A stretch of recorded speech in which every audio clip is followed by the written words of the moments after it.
On today's Locked On NHL, the Eastern Conference wide open as teams battle for positioning. We'll get into a roster change for Team USA at the Olympics. And could we see more trades before the freeze?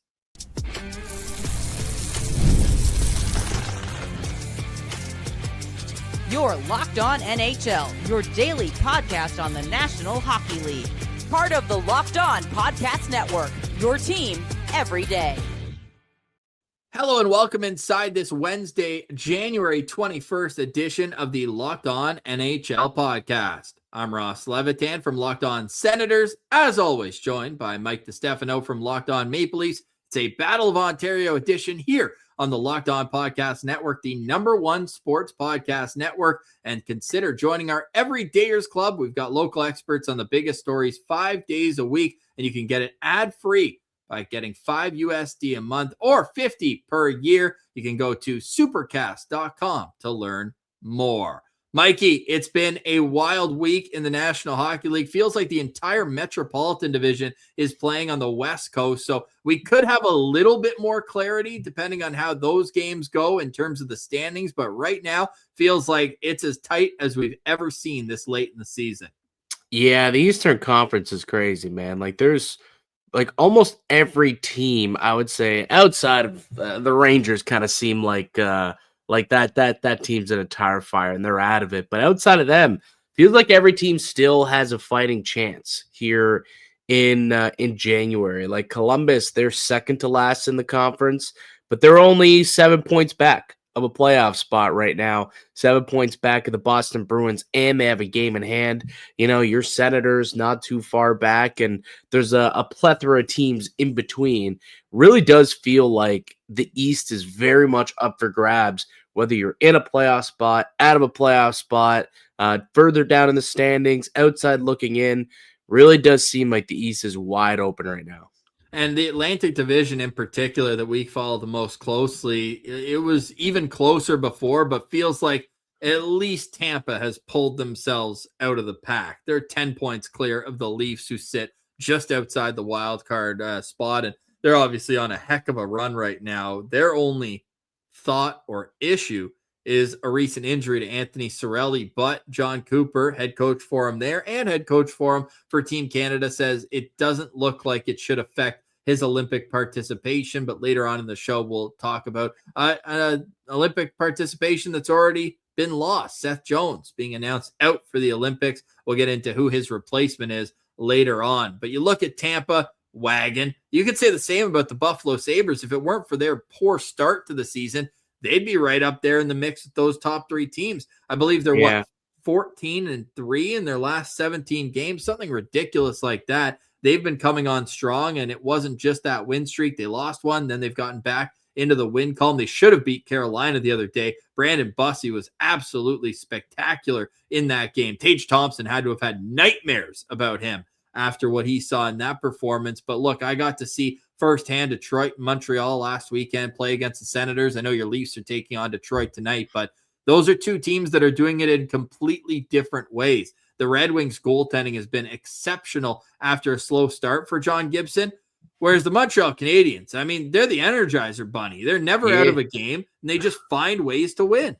Yeah, the comeback Canadians, right? Yeah. Like they're just the comeback kids, and they did a lot of that last year too. And everyone said, "Well, it's kind of unsustainable. They got to make sure that they find a way to win games more convincingly."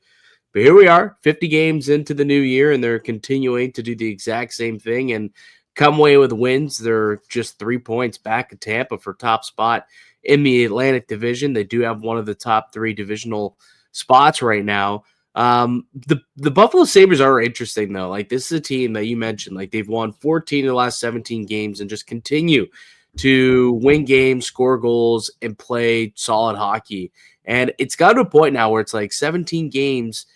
Like, are they for real, Ross? Like, are the Buffalo Sabres for real at this point? Are you ready to kind of pencil them in as, you know, a likely team to break their playoff curse? I believe it's been since 2013 since they've made the playoffs, the longest drought in the NHL.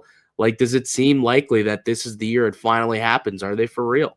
Yeah, I mean, it's hard to argue that. And you can actually go back to their last 20 games where they're 16-3-1, and they've got a plus 25 goal differential during that spot. They've scored 3 shorthanded goals. Their power play's looking good. And it just feels like everything's fallen into place. Now, unfortunately for them, not that it should come as too much of a surprise, but Josh Norris back out in the injured list. Like, he was playing spectacular hockey for them when he was healthy. So it's unfortunate that he's going to be missing some time. Initially, it was day to day. Now it's week to week. He's got 17 points in 19 games for them this season, including points in 4 of his last 5 games before the injury. So that's something they've got to battle through. Do I still trust their goaltending? Not as much as some other teams around them, but the way they're scoring right now doesn't really matter. They're getting adequate goaltending, and Alex Lyon has been a fantastic story as a unrestricted free agent pickup for them. He's got a 907 save percentage and an 11-6-3 record this season. So, and you can even throw Colton Ellis, a lesser known guy. He doesn't have the same numbers as Lyon or Ukko-Pekka Luukkonen, but they're just finding ways to win, and their offense is a huge part of it. You look at 26 goals already for Tage Thompson. Alex Tuck's having a nice season, and it's their depth too. Like, they've got 10 players with 22 or more points. Like, every night it just feels like, yeah, they're getting their star production from Tage, but beyond that, like, you look at Josh Doan, you look at Jack Quinn, who some people had written off. He's having a nice bounce back year. Jason Zucker's been decent when he's in the lineup. And I've always been a fan of Zach Benson. I got to watch him closely when he played his junior hockey here in Winnipeg. And he's just that pest, that wasp, you could call him. Like, he's always just annoying, always around it, and always kind of making it tough to play against the Buffalo Sabres, which had been kind of a problem for them over the last number of years. They were never really a tough team to play against, finding a way to really make it tough on guys, and in different ways. Like, Josh Doan's one of the league leaders in takeaways this season, so he's not doing it physically, but he can get that stick out and disrupt plays. Yeah, that trade's turned out a lot nicer than I think people thought, right? Josh Doan, Michael Kesseling, I think they got a second-round pick as well in exchange for J.J. Peterka. And the way that Josh Doan has kind of flourished in Buffalo, it does make you kind of turn your head and think, yeah, maybe that trade wasn't half bad. I can say the same thing about the Ryan McLeod deal too.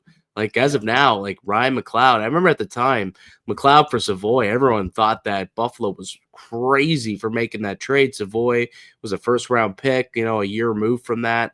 And McLeod was a bottom 6 player, 3rd, 4th liner at best. And that trade's turned out to actually work out very well for the Buffalo Sabres. Not so well for the Edmonton Oilers. As of now, Savoy's still young, has a chance to grow into his role, but there's been a couple of small moves that have turned out, with patience, have worked out for the Buffalo Sabres. And, at this point, they've got themselves in a playoff spot. And it does appear that they are legit enough. Like, I think the stretch here, the sample size is enough to say, like, yeah, they're in this thing. Like, they are in this to the very end. Like, I expect for them to be buyers at the deadline. I expect them to try and add to the group and see if they can, end that drought. What are we talking? 13 years since this team's made the playoffs? Like, it's a long time. I think it's 13 years for them, 10 years for the Detroit Red Wings. Like, we're going to see some droughts. We're going to see some new blood in the postseason this year in the East. And I'm kind of excited to see it happen. We've seen the same cast of characters each and every year.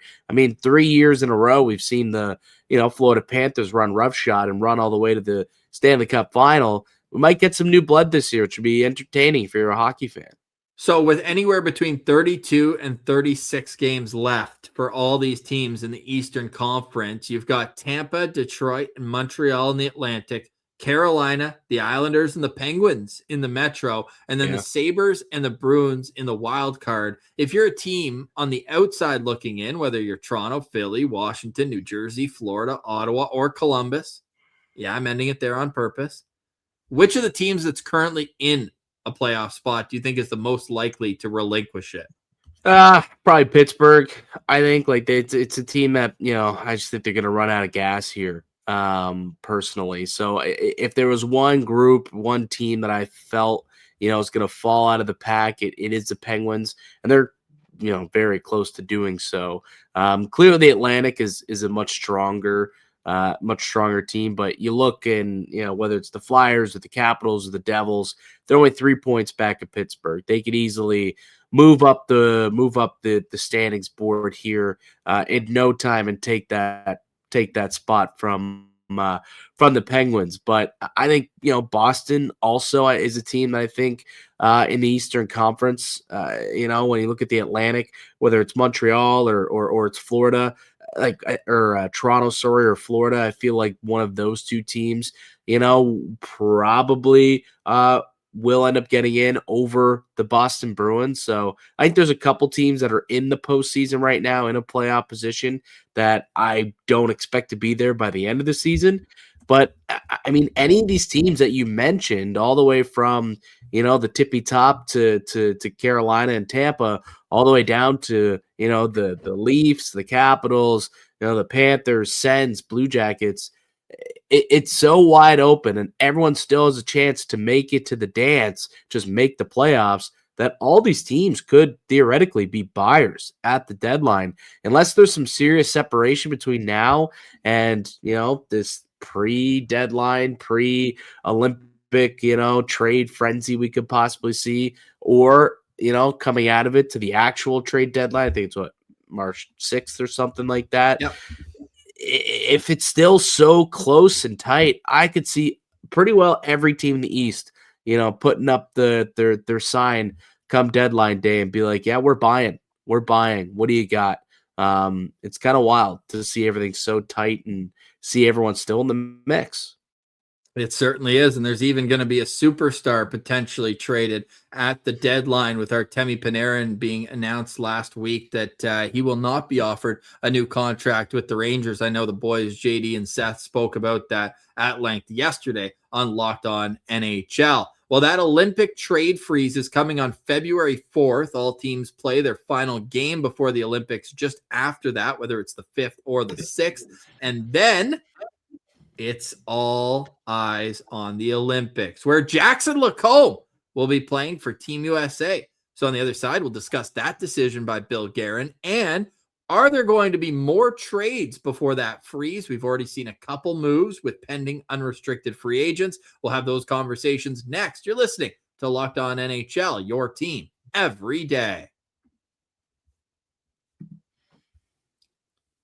Today's episode is brought to you by our friends over at Indeed. If you're hiring, you need Indeed. If you've ever hired someone who looked good on paper but wasn't the right fit, you just know how important that is. And when your candidates truly match what you're looking for, you want to trust Indeed sponsored jobs. Instead of struggling to get your job post seen, Indeed sponsored jobs helps your listing stand out and reach quality candidates faster. According to Indeed data, sponsored jobs posted directly on Indeed are 90% more likely to report a hire than non-sponsored jobs. Spend more time interviewing candidates who check all your boxes with less stress, less time, and more results using Indeed sponsored jobs. Listeners of Locked On NHL will get a $75 sponsored job credit to help give your job the premium placement it deserves at Indeed.com/lockedon. Just go to Indeed.com/lockedon right now and support our show by saying you heard about Indeed on the Locked On NHL podcast.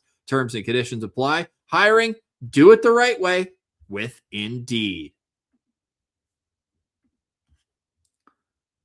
Welcome back, Locked On NHL, your team every day. For more from us, you can go check out Locked On Maple Leafs and Locked On Senators. We're going to be locked on to the Olympic Games here all across the Locked On NHL podcast network. And a big reason why is Canada versus USA. Got to think all roads lead to Canada versus USA. And Sweden might say, hey, we got a good squad, but Mikey, their injuries are starting to pile up.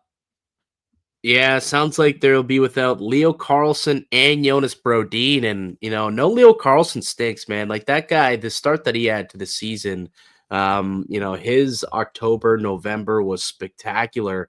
And then getting injured now doesn't sound like he'll be back in time for the Olympic break. So losing out on what would have been, one of their top centermen, young up-and-coming centermen, definitely a big blow to that Swedish group. And look, these other players are likely, if not guaranteed, to be healthy by then. But if you look around the league at players who are named to Team Sweden who are currently injured, your boy, William Nylander. How about Victor Hedman down in Tampa? Erik Karlsson, Joel Eriksson Ek, Gabriel Landeskog, Philip Broberg. Like, those are some stars around the league. So that's the spine of their team almost. Like, that's a lot of talent that that definitely will be game time decisions come Olympic time, I suppose. Sounds like those guys should be okay or might be good to go for the Olympics. But yeah, I mean, it's got to be concerning for Sweden, hoping to, parlay your world junior gold into an Olympic gold. It's not a good way to start. We'll say that. That's absolutely correct, but none of those players have been replaced. In Team USA, though, there has been a replacement. Seth Jones will not be able to go to Milan for the Olympics, and Jackson Lacombe is the replacement. What were your thoughts when you saw that Lacombe is the choice on defense? What does Bill Guerin have against Lane Hudson? Like, that was my first thought. What does he have against Lane Hudson? And I remember when Jackson Lacombe, good player. He had his breakout season last year. Hasn't necessarily followed that up with, as spectacular numbers. I would know, have him in fantasy, and it has not. He's playing well, though. He's playing well, but last year it seemed like he was playing a lot better. But he scored more goals last year. But, I mean, he's on pace to break a new career high for sure. For me, when I look at Jackson Lacombe, though, I still can't really quite grasp, why was Lacombe chosen to be at Team USA camp over Lane Hudson? And again, why is he being chosen over Lane Hudson? Well, he was at the camp. I think they brought every player from the World Championship team, their first gold medal at the Worlds in, I think, 80 years. So they brought, Shane Pinto was at the development camp in the summer. He was on that World Championship team. I think they wanted to show a little hat tip for those guys. Cool, great, awesome. That was that was the World Championships. Lane Hudson was playing in the playoffs because he played on a good team. I mean, Jackson Lacombe. Did he? He could have gone. Shane Pinto was in the first. Shane Pinto's playoffs lasted longer. Ross, you can't sit here and tell me that Jackson Lacombe should have been the obvious choice over Lane Hudson as a replacement. You can't sit here and tell me this. But if you're Team USA, they have Quinn Hughes. So you can have both. No, and let's be honest. Jackson Lacombe probably isn't playing in this Olympics. He's the 8th defenseman. So why not bring Lane Hudson? You can bring Lane Hudson. I'm not saying you shouldn't. He's been incredible this season. There's no other way to look at it. But if you're Bill Guerin, I'm trying to figure it out. That's the thought. Is that do you want 2 under 6 foot offensive dynamic puck moving defensemen? Oh yeah. And then if you're talking about left shot defensemen, go look at Zach Werenski's season. You're not playing him over Zach Werenski either. No, you don't have to. Again, but if you're bringing a guy who's going to sit on the bench, I would rather bring the younger player with a higher ceiling and have him know what it's like to play and be, part of Team USA and Team USA hockey. That would have been personally, that would have been my decision. It's very similar, like we talk about, what should Canada do with that Braden Point slot if he can't go? It's like, okay, you could bring, a couple different people, but why not consider a Connor Bedard? Because just to bring him so he knows what it's like to be able to play for Team Canada, to play at the Olympics at that level with those players, you know what I mean? So I don't know. I think this was the incorrect decision. I thought Lane Hudson has proven more than enough over his first 2 seasons in the NHL that he probably should have been more of a consideration for this team in the summer, should have been at that camp, and probably should have been, the option at this point, to be the replacement for Seth Jones. But Billy Guerin sticking to his guns. He's building, a team in a way that he thinks will have success, but he clearly doesn't value offense. This is what I don't understand about Billy G, and not Bill Guerin, but USA Hockey. So I think he does value offense. Clearly, he traded for Quinn Hughes. He signed Kirill Kaprizov to the highest deal in history, and so he very clearly, values it when it comes to the Minnesota Wild. But whatever Team USA Hockey's doing, their philosophy, they don't seem to. Like when you leave Lane Hudson off of the team, you leave Jason Robertson off of the team, you leave Cole Caulfield off of the team. They obviously are not fans of undersized goal scoring players. And unfortunately, this is not the 80s anymore. This isn't, like 90s rough and tough hockey. This is the 2000s. It's 2026 here, right? Like these smallish players are a little feisty sometimes, but man, can they ever score and do good things on the ice. I think USA Hockey is going to live to regret some of their decisions. Yeah, we'll see. I mean, they are taking the 2nd, 5th, and 8th highest scoring defenseman in the National Hockey League this season. So it's not like they don't have any offense on their blue line. Sure, but what about up front? Yeah, up front, that's a different story. I'm just talking about the replacement, and Seth Jones isn't there to produce offense. So I think if Quinn Hughes, God forbid, couldn't go to the Olympics, Lane Hudson would be there. Sure, yeah, but he should be there anyway, in my opinion. Yeah, but I'm not disagreeing with that. And clearly the Montreal Canadiens wanted to prove that point to them last night with the Minnesota Wild in Montreal. And did you see their cheeky tweet? Yeah, did you see the cheeky tweet where the game winner late and against Minnesota, right? Yeah, of course. Yeah, with Bill Guerin in attendance. Left. Yeah, scored with like 13 seconds left, and they just tweeted at USA Hockey right in front of Billy G. Good stuff. That was good stuff. We love when teams roll around in the mud there. And I mean, Jason Robertson's continuing to produce a ton of offense with the Dallas Stars. That's to me the biggest snub still. 100%. You look at the Americans and their top goal scorers this year. It's Jason Robertson, Matt Boldy, DeBrincat, Thompson, Matthews, Caulfield. So you look at their top 6 goal scorers this year, 50% of them were left off the team. 50% of their top 6 goal scorers will not be in Milano. Was it Cortina, whatever it is? They won't be in Italy. Next month when the Olympics kick off. And I don't know, it seems like a bizarre decision to me. And then they doubled down on it on the blue line by, opting to go with Lacombe over Lane Hudson. But yeah, kind of funny though, because Lane Hudson's the 2nd highest scoring U.S. defenseman right now. Yeah. And he's not on the Olympic team. And Canada's 2nd highest scoring defenseman is also not on the Olympic team in Evan Bouchard. So interesting. We'll see how it all plays out. It's still going to be elite hockey, but we shouldn't completely discount Jackson Lacombe. He's a hell of a player, man. And he was awesome.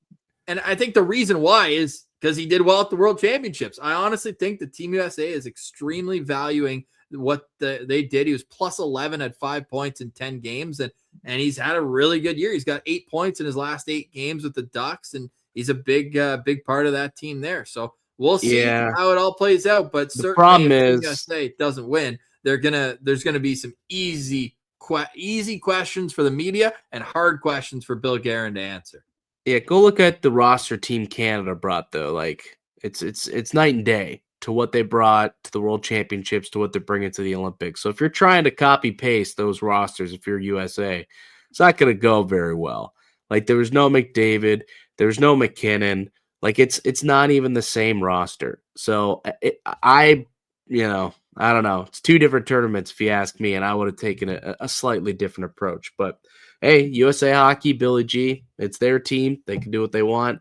Maybe I'll eat my words a month from now, but I think they're going to live to regret some of their decisions. Yeah, well, as a Canadian hockey fan, sup. On the other side, let's talk NHL trades. Could we see any more before the Olympic roster freeze? We'll discuss that next. Locked On NHL, your team every day. Today's episode is brought to you by our friends over at FanDuel. The NFL playoffs are ongoing, and FanDuel is officially in playoff mode. Every game day during the NFL playoffs, FanDuel is giving customers even more ways to get in on the action.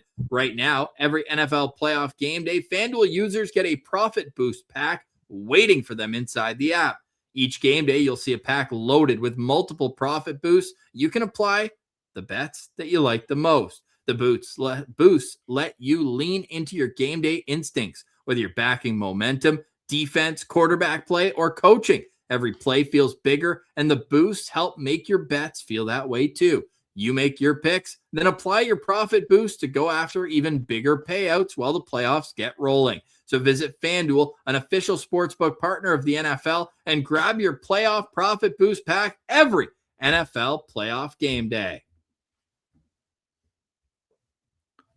Welcome back, Locked On NHL, your team every day. The NHL is in full swing. Every night, there's a million games, it feels like, with the condensed schedule leading in to the Olympics, but general managers around the league have been busy. Craig Conroy adding picks as well as Zachary Whitecloud in exchange for Rasmus Anderson. And then the very next day, the San Jose Sharks give up 2 second-round picks and a prospect in exchange for Kiefer Sherwood. Both the players, Sherwood and Anderson, are unrestricted free agents at the end of the year. Mikey, did you think those prices were fair for the players that moved?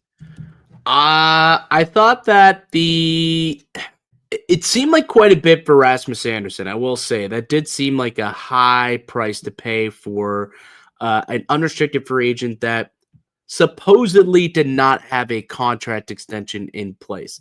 We'll see how it plays out in Vegas. Somehow they seem to always find a way to get those guys locked up. But it did seem like quite a high price to pay, especially with the conditional pick that could turn into another first. But, you know, that being said, good on Calgary. The Kiefer Sherwood thing, I like, it seemed like a lot of Canucks fans felt like the return was underwhelming, and Kiefer Sherwood's had a really good season. He had a decent year last season as well. But like Kiefer Sherwood to me isn't necessarily worth a first round pick. I think 2 seconds is probably the right price for someone who I would consider, you know, a late blooming, you know, middle six power forward. I think 2 seconds. I think you got to be happy with 2 seconds from San Jose at that, who may not even make the playoffs. You know, could end up being, you know, in a pick in the top 50 when all's said and done. A couple picks there in the top 50. So I do think that that trade felt about appropriate when it came to the return. Anderson felt like a tad of an overpay from Vegas's perspective. Do you think that we see another trade or two before February 4th? Yeah, absolutely. I think so. And we've heard from a lot of the insiders over the last couple of months here that they're expecting a big flurry ahead of the roster freeze, almost like another mini deadline, if you will. And sounds like a lot of teams want to get some, you know, business taken care of. And I know that the Golden Knights came out and who's the GM of the Knights? Why am I blanking here? Who's the GM of the Knights right now? I always want to say Kelly McCrimmon, but I know, but he's he's not the president now. Or no, isn't it? Because George McPhee moved up to be the president. Oh yeah, so does Kelly McCrimmon. Yeah. Oh yeah, okay, yeah. See, I always get that mixed up. So Kelly McCrimmon came out and he was like, "We wanted to get this done before the break. Like it was very imperative and vital that they got this deal done before the break." And you know, now that they have a big piece, a big question mark on their roster locked up, they don't have to worry about it when they get back after the Olympics. I think a lot of teams will have that same thought process. So we might see a little mini flurry deadline coming up over the next couple of weeks here leading up to the Olympics. And that's always fun, right? Like we always love the NHL trade deadline, and we might get 2 of them this year. That's gonna be fun. But I do expect for there to be a couple more decent sized trades between now and February 4th. I can't speak for every team, but I know for Ottawa, they have 4 games between the end of the Olympic break and the trade deadline. So you got to wonder. And even during the Olympics, there's going to be plenty of conversations. Obviously, moves can't be made, but I'm really curious to see how it all plays out. And frankly, I was a little surprised that Vegas was so desperate to do the trade now, because there's a part of me, and maybe it's my PTSD from Dominic Hasek in 2006, and I'm sure Islanders fans feel the same way from 2014, where John Tavares broke his leg. Like that's a risk when you've got a guy going to the Olympics who's a pending UFA. Like, God forbid something happened to Rasmus Anderson. All of a sudden, you've given up a first, a second, and a player that could help your team, and you might not get the full season's worth of games out of them. I mean, it's worth considering. It definitely is worth considering. You're never hoping a player gets hurt, though. You're just going to pray that he can stay healthy.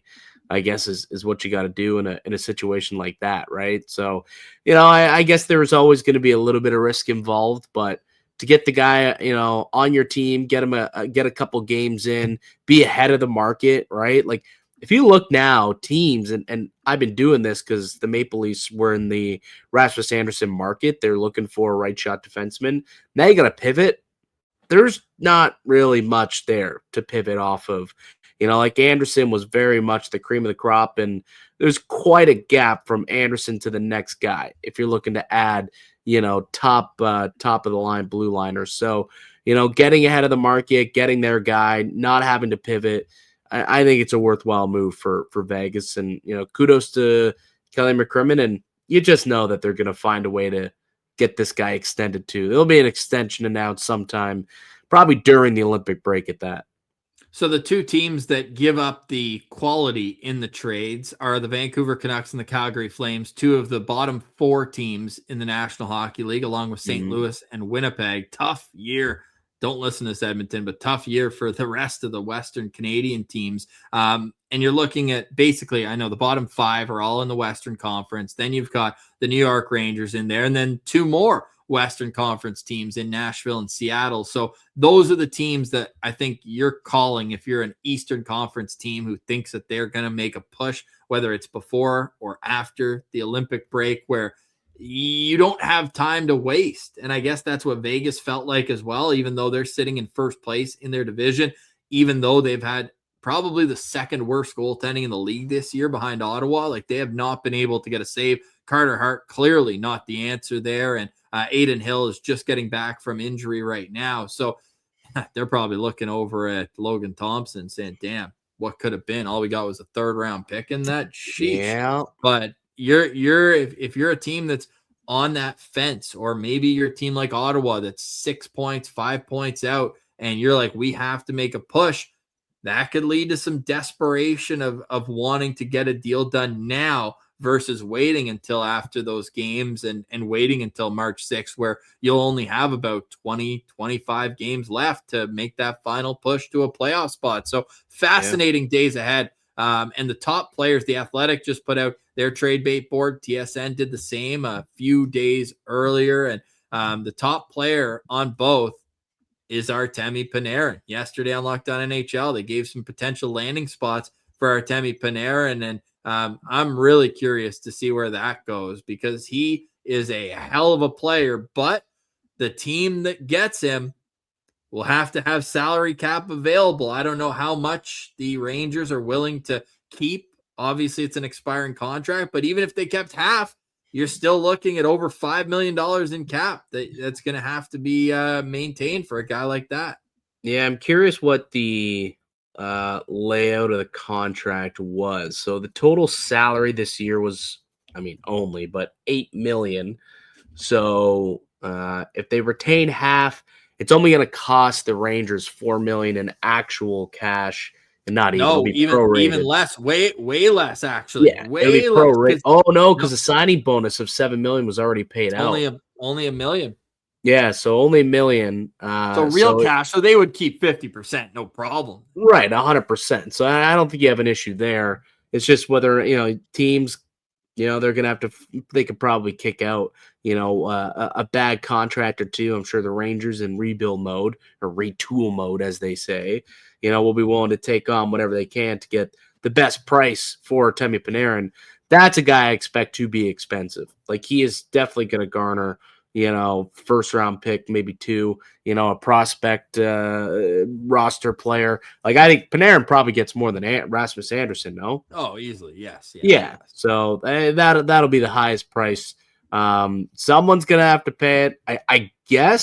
I'm guessing Vegas is out of the picture. I mean, they never are, but giving up their picks that are now locked up in the Anderson deal, you do wonder, like, do they have the assets to get a guy like Artemi Panarin? Possibly not. Maybe he ends up in a Colorado or maybe Detroit can go all in and try and grab him if they feel like this is the year for them to get it done. Maybe Buffalo could make a move and bring him in. Edmonton, put Panarin on McDavid's wing. What do you think about that? That'd be a nice little Nice little move for the Oilers if they can make that work. Yeah. I'm looking at Edmonton and Colorado as the two teams that need to find a way to make that happen. If Colorado gets Panarin, it's game over for the league. Game over. Oh, for sure. Like it might already be. And they've got 4.1 million in deadline cap space that they could play around with, but you got to think they'd be okay with moving on from a contract that would help them get over the hump on that trade. But yeah, like Ross Colton would be, I guess, the guy to make it work. He's making $4 million. You can move Ross Colton out and bring in Artemi Panarin. What if Chris Drury goes out and gets his son? I'm sure that would go over well with Rangers fans. Drury? You go and get Jack Drury? Yeah. Maybe. That would be wild. Only 1.725 on that, so they need more to make it work. Maybe get a third team in there to help broker it. But that's the fascinating one right there, is what's going to happen with Artemi Panarin. All right, that's it for us today. We'll be back next week, a week closer to the Olympics. Cannot wait for that tournament. It's going to be a whole heck of a lot of fun. In the meantime, go check us out, Locked On Maple Leafs with Mike DiStefano. I'm Ross Levitan with Locked On Senators, and this has been your weekly Wednesday edition of the Locked On NHL podcast, your team every day.